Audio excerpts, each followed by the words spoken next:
Guys, I am super excited for you to meet Christin Collins. Christin is the author of Her Phoenix Rising, this amazing book, A Journey to Health and Healing Through Self-Love. But how Christin came to be on the Ripple Effect podcast is a really fun ripple. We featured Christin and her TED Talk for our TED Ripple for our Connect and Grow Ripple membership. And our folks loved her, loved the talk, loved the conversation, her approach to how to live your life and take control of your health and really be the authentic person that you're supposed to be. It really rang through and it created such a great conversation opportunity for us. So I reached out to Christin on LinkedIn and said, hey, in case your ears were burning, I wanted to let you know that we featured you. And she was so kind and so responsive that we ended up connecting, having a conversation, and I invited her on the Ripple Effect podcast, which she gladly agreed to do. And so I am super excited for you to meet her. She's got a great personality. She has such, a fun energy about her. I am so anxious to dig in to the work that she's doing, the ripples that she's creating out there in the world, and the difference that she's making in a lot of lives, including my own. So I'm so grateful to have her join us for the Ripple Effect podcast. So let's dive right in.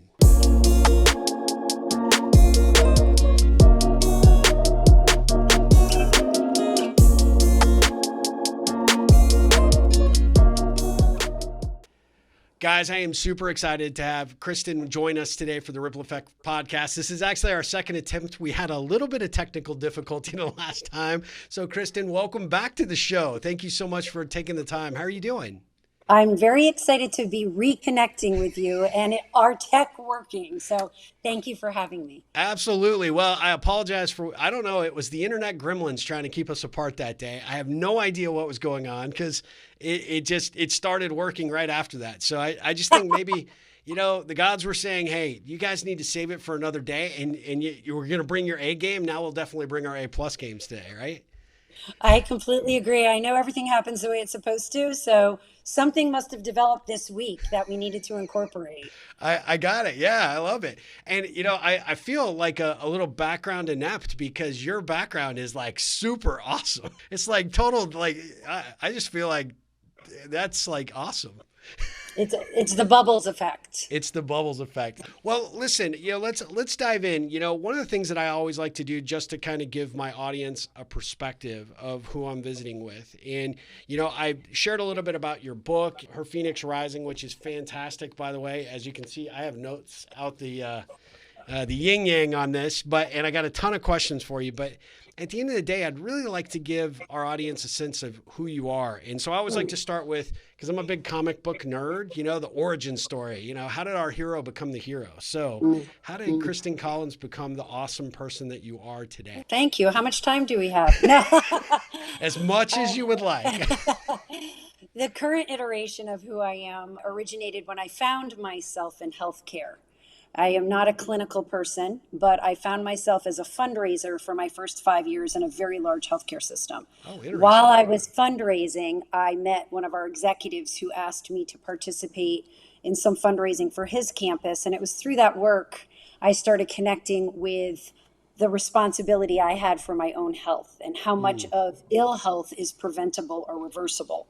Yeah. That was new information for me. I did not know that. I did not know that what you ate affected you, how you thought affected you. So I went through a literal metamorphosis of learning and physical healing that changed the trajectory of my life. So that it was being within healthcare, understanding I'm responsible for my own health, doing the healing work to heal my body, that has led me to the Christin that I am today. I love that. In fact, I actually made a note because you made me laugh when I read about Pop-Tarts and Diet Coke. You could not sustain on that long term. Apparently, this was like some self-discovery. They're delicious. They're inexpensive. I don't understand it, but yeah, it was amazing. As I was learning, I'm like, wait, what? Driving through McDonald's every morning and getting an egg McMuffin with no bacon. Yeah. Right? And that's the healthy part, right? No bacon. And a hash brown, that's not good. I mean, not even to be cheeky, I swear to God, I didn't know that. Yeah. So I don't know if we didn't teach that. It wasn't modeled in my family. So that realization of 85% of chronic disease is preventable or reversible. I'm like, why are we not all talking about this? This Yeah, is kind of yeah. important. So from the, working in the hospital system, how did you maneuver that into your holistic coaching practice and getting more corporations to recognize and understand the importance to help their employees embrace a more healthy lifestyle? That's a beautiful question. Thank you. Thanks. It was by failing. Okay, I love that. It was by failing. We had a shift in leadership Okay. as the movement was growing and blossoming and we were innovating. And the new leadership was not vibing it. So I ended up the last 3 years of my professional career not being successful and understanding that there was a lot of traction and then there was no more traction. So I sat in the discomfort of that for 3 years, trying to figure out how do I get this new leadership to buy in? How do I continue the work within healthcare? And COVID hit, and they offered a buyout to try to Oh, mitigate the financial ramifications that was happening to hospitals in the beginning of COVID. And my husband and I were like, why don't you go ahead and take the buyout and see what else shows up? So it was through failure that I stepped out of healthcare to then hold this conversation as a solopreneur, as my own LLC. I love it. Well, congratulations to that. I mean, to me, it doesn't sound like failure. However, it just seems like you had a change in leadership that just didn't adopt what you were really focused on, and that's unfortunate. But I suspect, I mean, there'll be people that will listen or watch this that will probably identify with those challenges. And it's great that you were able to say, I'm not giving up on this. I'm going to take this and I'll just repackage it, repurpose it, and do it through my own, Steve, lens. it was such a wild journey because I was like, hi, it's right here. Look, everyone. And so a couple lessons in that, to your point, it wasn't failure, right? But it was that conviction and that focus and staying firm to my belief, but also understanding I don't have to do it within this container, Yeah. right? I can just step out there. And what has happened now is so glorious because now it's something I can scale and dictate and set my own cultural tone and all the things. I love being a solopreneur. I love the freedom of saying yes to what I want to say yes to and no to what's not a fit. So it was just an evolution, but I love sharing that because I didn't run from it and Yep. I sat, I sat. And then all of a sudden this beautiful opening happened, which made total sense. And it was quite obvious. Here's your chance. Go for it. I love it. I love it. So that obviously led to launching your business in this new direction in your career path. So tell us about the TED journey and how you got on the TED stage. I mean, that's ultimately what brought us together. So I'm I excited know, to and I'm hear about so it. grateful for that. It was such an honor to connect with you. As I was transitioning out of healthcare, I had that opportunity to pause. It was COVID. It was the beginning of COVID, Sure. right? And do that reflection on what the heck was that? What just happened? So the documentation of that journey was really just a self-reflection for self that I ended up publishing, not thinking any like who cared, like I just did it Hmm. for myself. It was in that journey that I met a community member who I was hosting a charity gathering in my living room, and she came and asked if she could go to lunch with me after. I said sure. So we went to lunch because she wanted to pick my brain, and for the first 55 of the 60-minute lunch, she did all the talking. And if she's listening, you know who I'm talking. It's the cutest thing. And I just sat there. I'm like, all right. Why am I Someone for here? Yeah. right. When she paused 55 minutes in and took a breath, she looked at me very innocently and with these big eyes. And she's like, would you like to do a TED Talk? And I thought, what? What? And I had not thought Yeah. about that. And I was like, yeah, sure. So it's hysterical. The divinity of Yeah. not seeking or not pushing, but to be just open hearted and kind, to your Yeah. point about your ripple effect, Yeah. just showing up in your life authentically. And then all of a sudden, this option came in. So I was gifted. I mean, literally within 5 minutes, I was offered a spot on the Tampa TED stage. The interesting thing about that was that the event got postponed 3 times. So it was a very long journey to get on the stage after that, but that is how I came to do the TED Talk.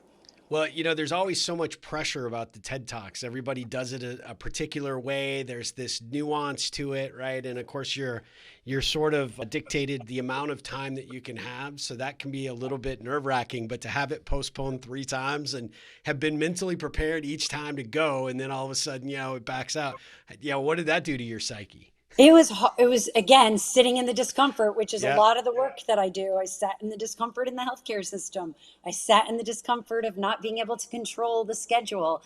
It was awful, yeah, and it made me be like, maybe I shouldn't do this. On the positive, I don't know, on the positive side, but another interesting iteration was that the talk kept shifting.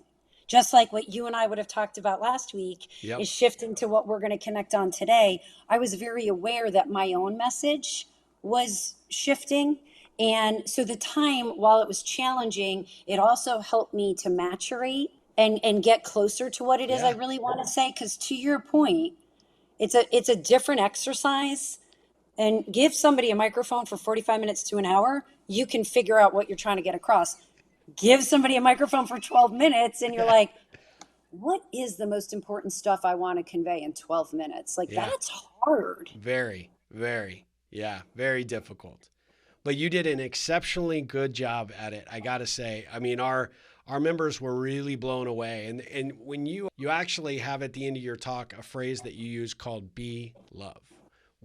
Explain to my audience that hasn't seen the TED Talk. We will definitely have a link to it so everybody can see it, but tell us what that means and where does that come from? Hmm. Thank you for that question. I have chills all over my body right now. Be love was something that emerged from within that I didn't necessarily understand. I just kept feeling it, and it Yep. was just something that was coming through me, and I'm like, I don't know, be love. But the way that it came through, which is lowercase b, and then it has a period, Yeah. lowercase love with a period is two complete sentences. I love it. And the lowercase, why that's so important to me is it's, instead of a command, it's a surrender. Yeah, that's And it perfect. literally means be, just Yeah. stop. Like, what are you Yeah. doing? Just be here now. Yep. And then the second complete sentence, which again is a letting go, is love. Reconnect to the love that's already inside of you. Yeah. So I found myself searching and doing and working my whole life, trying to find something, satiation, wholeness, Yeah. joy, success, I don't know, things like my TED shared. Yeah. And I realized that what I was actually searching for and trying to accomplish, I was never going to get to by all the avenues I was exploring. It was actually the opposite. We are human beings, not human doings. Yes. And we're so busy trying to find that satiation and joy outside of us.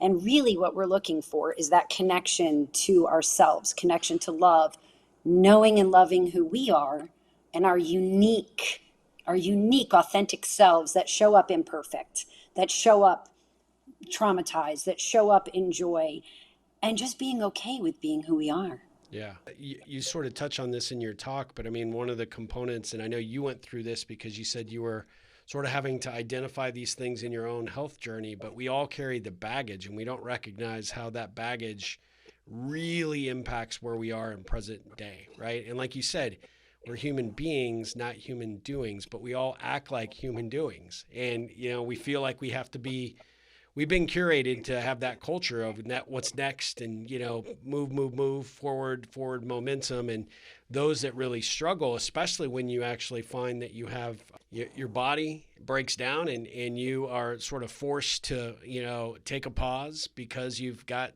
some health challenge of any kind, right? Those opportunities are actually kind of a gift to help you quit smacking your head against the wall, right? And I have mad admiration for people that get curious about this work that aren't having a health crisis, Yeah. right? And or going through a major life experience, but often, unfortunately, it takes us, whether it's a health crisis or a personal crisis or a whatever it may be, where all of a sudden you're, being smacked in the forehead by a Yeah. two by, then what do you do with that information? But I truly admire people that are connecting to this information that aren't at the point of autoimmune deficiency that I was. Yeah. Well, and I think it's so important because I think at the end of the day, we've all heard the term self-care and, protecting our mental health and all of these elements, but, we hear it, but doesn't mean that we do it, right? So the work that you're doing and the commitment to helping people find avenues to realize that this water isn't as deep and isn't as scary as you might think it is. And there is a positive ripple effect in every aspect of your life if you lean into it and embrace it.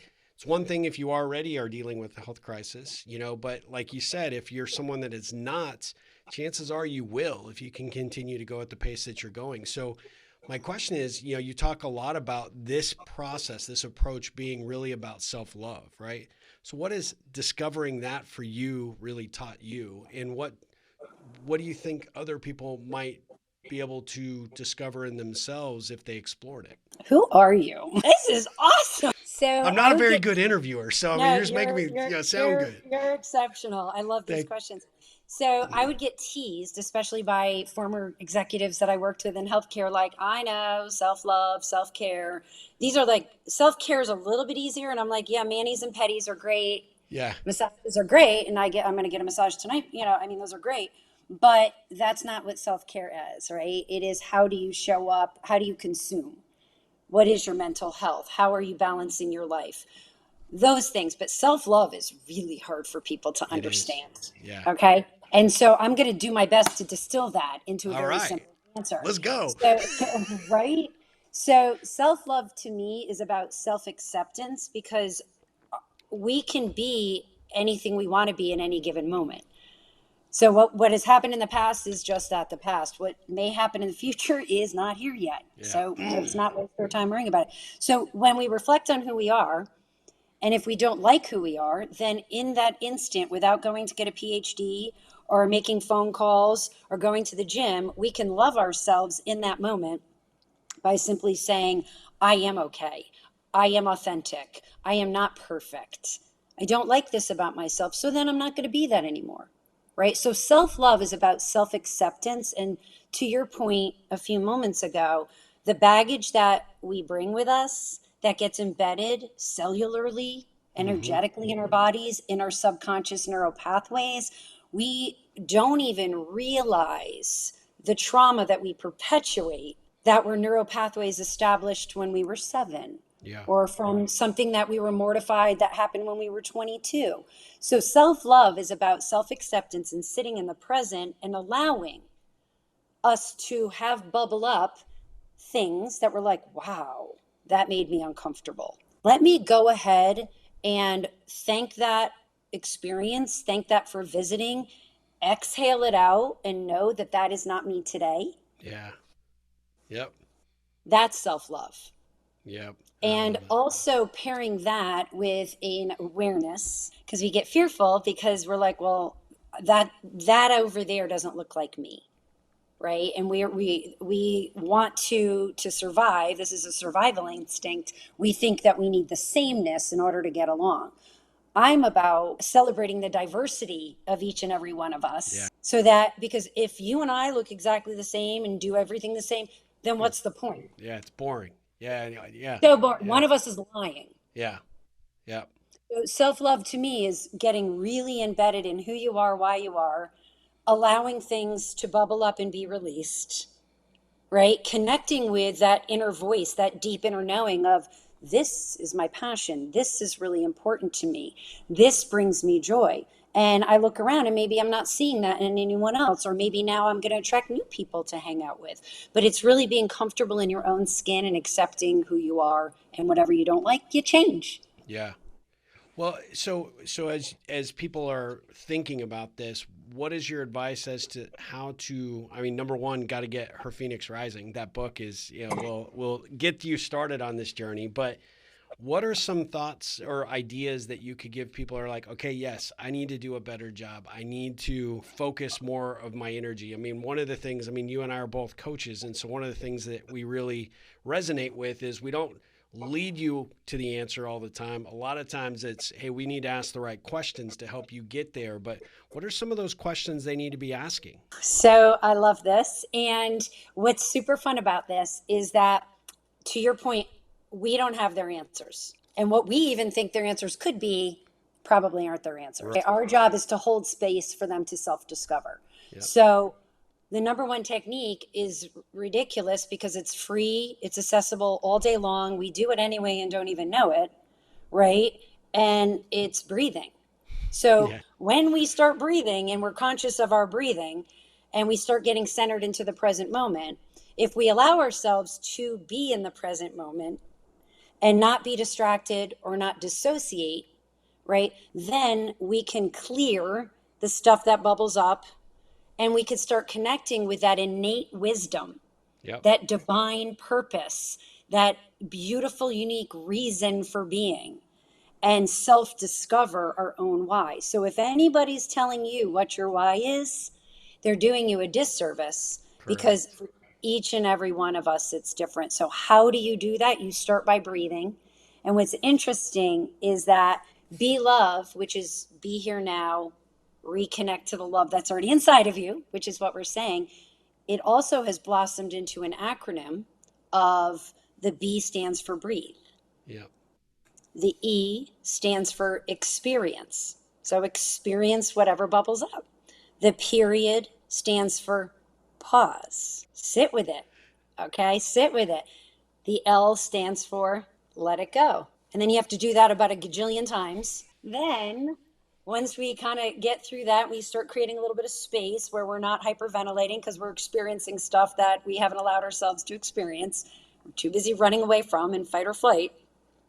The O stands for open your heart. So get out of your conscious mind, get out of your ego, get out of your head, and drop in. So open your heart.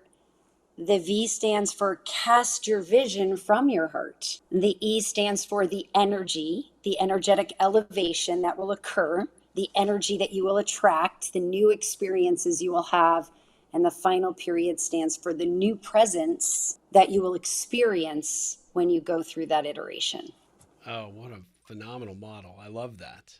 Thank you. Love that. Yeah, that's powerful. I mean, that's significant for people to, hopefully you take that away and you really sit with this. And I hope you come back on this podcast and pause and replay this part because this is so amazing. And if you're watching this on YouTube, just hit back 30 seconds, 60 seconds, and watch Christin just perform that because you literally lit up as you explained it. And, you already are like a lightning bolt anyway. But at the end of the day, you could see when that model because it is so powerful. So what is as a solopreneur, as you mentioned, right, being an entrepreneur, and you are sharing this with a coaching client, or you finally have like a corporate senior leader that's like, I get this and I want this for my team. What does that feel like to you to actually see where you took it from the model you were working on in healthcare to now your own vision in bringing this to the world? What does that feel like? It's literally happening right now in real time. And it's been, 56 years in the making, but really 3 years in the making. And what I want to share is that it did not start with clarity, right? Like this has been a very deep, slow, receiving, a very slow awakening because this isn't a normal conversation. I'm not having these, like you don't walk into corporate America and you're like, be here now, reconnect to the love. Yeah. So what's happening now, right? Wouldn't be the first time. Yeah. So what's happening now, Stephen, I love this question, is that I am receiving partnerships from people that I'm like, wait, hi, like, what are the odds that I'm going to meet you? Yeah. What are the odds, like global partnerships and the missing pieces of the puzzle that become obvious, like only we had this, and all of a sudden 4 days later, that comes in. Yeah. So we are at a tipping point that we've betaed in my community for 6 months, a movement we're calling the Root Cause Healing Movement. And it's offering a compilation of how we can help people get to the root cause of their discomfort, whether it's health, their happiness, their abundance, so they could stop blaming their spouse for their unhappiness or their job for their unhappiness or their health issues and thinking that medicine or surgery is their answer. So we're offering things from conversations, coaching, my book, all the way through to deep dive workshops that help people get into heart coherence and get people's rewiring of their neuro pathways, altering their neuroplasticity so that their subconscious mind no longer defaults into the existing patterns of behavior, and we can recreate new ways to be love. I love that. And I want to reemphasize what you just said. It is possible to rewire our brains. It is possible to reverse some of these conditions, but you have to want to, and you have to put the effort forward in order to do so, right? And there'll be one person I know who tunes into this podcast with regularity who continually blames the environment or her circumstances. And I've tried to explain to her, but I'm just one person, but you just guaranteed that she will hear this, that it is possible, but you got to put in the work. It's not something that somebody can do all the heavy lifting for you. You have to be willing to find that courage and be brave enough to lean into that and embrace that, but it is possible. I think the most courageous thing I've ever done is sitting with myself. Yeah. And it's the hardest, right? Yeah, that takes a massive amount of courage to be. It's a lot easier to judge somebody else and blame them for my circumstance. And yes. If anybody does read Her Phoenix Rising, I was just talking to a colleague about this today. One of my favorite chapters is the lobby bar, when I had the awareness that I was sitting there in my miserable life in healthcare, and my former boss was gone, and I was waiting for him to fix the problem. Yeah. Okay, what hospital are you in now? Let's go. Yeah. I'll relocate. Bring me over. What are we doing? And it was 2 years later. And when he had the courage to look at me and say, "What are you doing?" And I was like, I'm so embarrassed. I'm like, dude, what am I doing? I'm waiting for you to get a new job so I can get a new job too. Like, This is embarrassing. You left me behind, remember? Right. I'm trying over here, but they won't listen to me. Yeah. I was so humiliated, and I realized I'm giving away my journey, my life, my power to the circumstance instead of stepping into my own journey. Greatest gift, still a dear friend. And by the way, someone I'm now about to partner with nationally on this work. Well, that's fantastic. But see, that never would have happened had it gone the way you thought it would. It has the ripple effect. I love it. And I'm not paying you to put that up, but I mean, that's awesome. I super enjoyed your journey because I am about the ripple that happens, and so often it's unseen. Yeah. I don't take actions, or I'm not who I am because I'm looking to see how that affects others. And, I'm really not. I am really working on showing up for my best self, for myself. Yeah. As I read this and all of your interconnectivity about how you show up and what happens, whether that's positive or negative, I was just reading it and I'm like, I am so in alignment with him because I believe so firmly and I live my life. And now, like I said to you, I'm receiving ripples back that I'm like, whoa. And I'm being and I'm receiving, I'm not doing. Yep. Right. And it's just because I'm energetically coming from a place of love.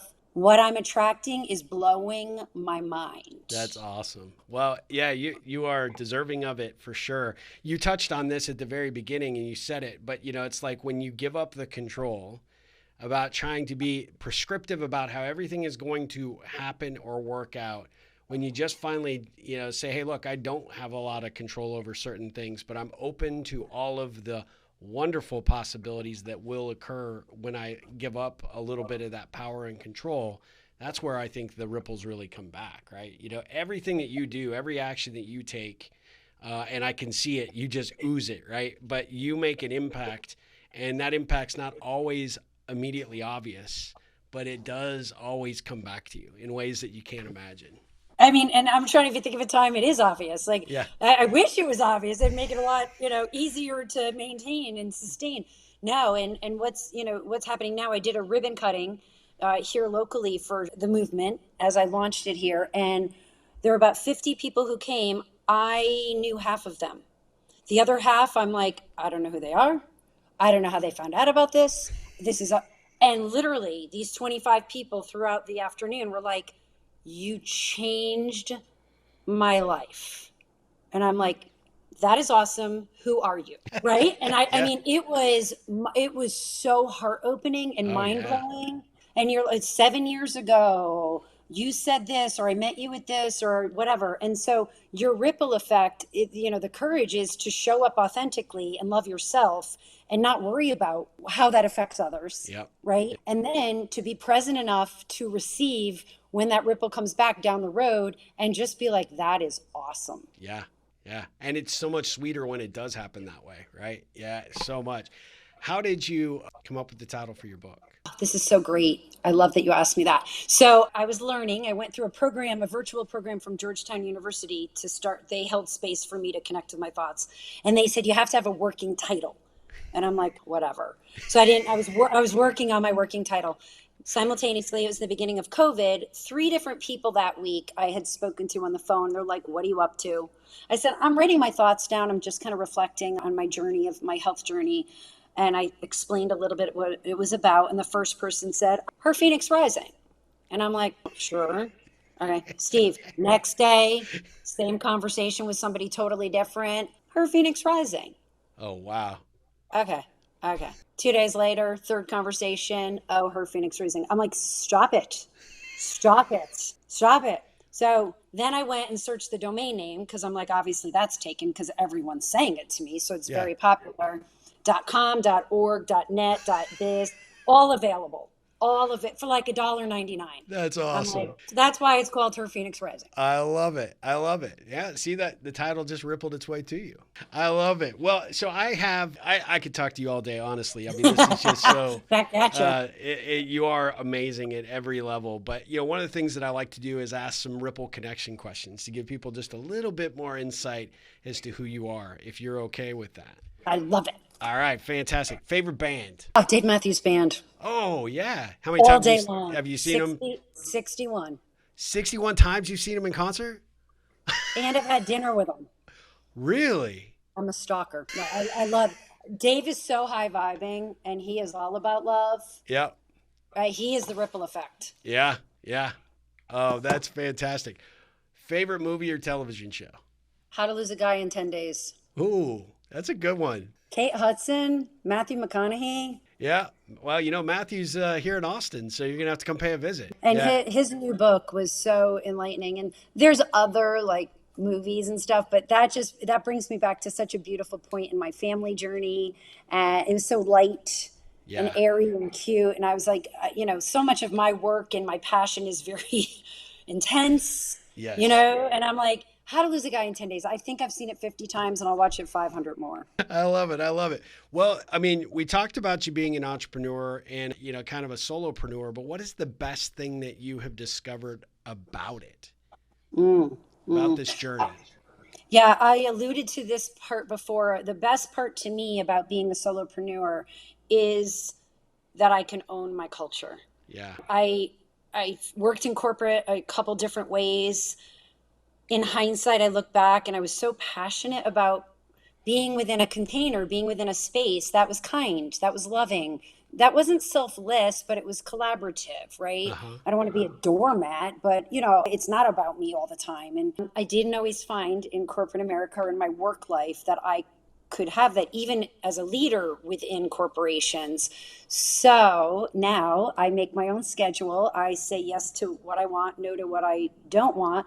At times that can be hard because I want to say yes to a lot of things. And, I'm like, well, it's 7:30. Maybe I should shut my computer off. So I have to work at the balance of it. But the joy that I dictate how I show up at work and no one can tell me different. Yeah.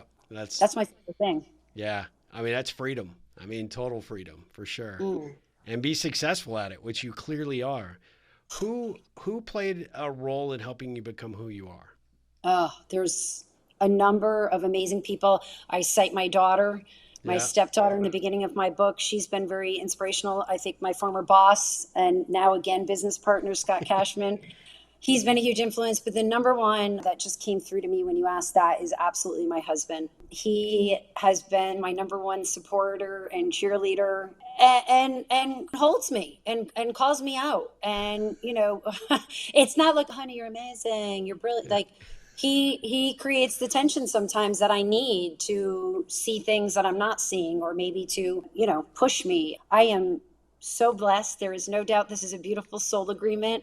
He believes in my work. He wants to see it. And my work, as you know from reading my book, sometimes shares things Yeah. that maybe you don't necessarily want everybody to know. And not only is that a risk for me and my profession, but it's a risk for him and his Yeah. profession. Sure.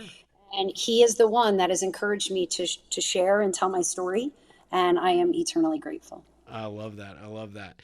Well, what's the best thing a client or colleague could say about you? That I helped them find the spark within them. Oh, I love that. I love that. So, best piece of advice you've received and how have you used it? Best piece of advice I've ever received was the understanding that for every single human on this planet, we all have our own lens and see the same exact scenario as its own truth. And that's a chapter in my book. When I learned that, I was like, wait, what? No. There's truth and then there's not truth. I see the truth.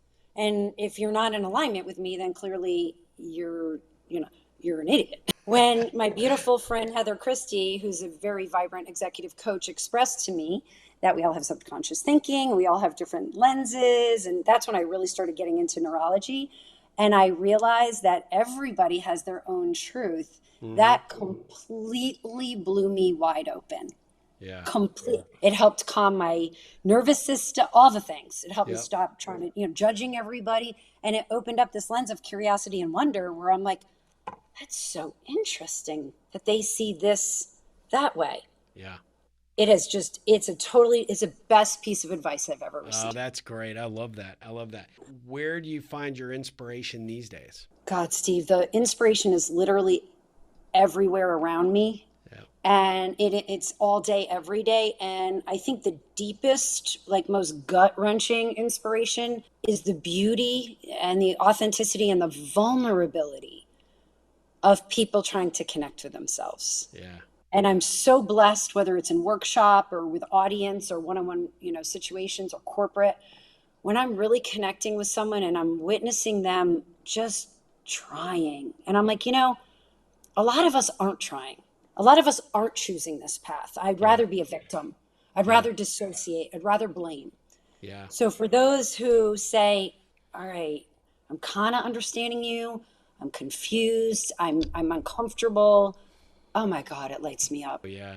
I love it. I love it. And you can see it in you. I mean, it's fantastic. I mean, aside from this work, if you weren't doing what you're doing now and you weren't out on comedy tour because you are freaking hilarious, what would you be doing? I promise you, you're funnier than me. I promise you, I would be retired. Yeah.